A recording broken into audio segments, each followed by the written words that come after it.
Hello, I'm Dharmesh Kothari from Navrang Machinery Private Limited, Ahmedabad.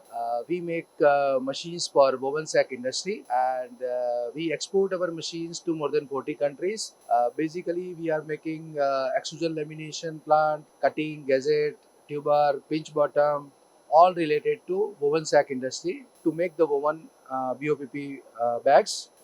Compared to any other company, you can say that we have our in-house manufacturing facility, right from the die to panel to programming to all the parts, and that too we make in all CNC and VMC machine to get the accurate quality parts.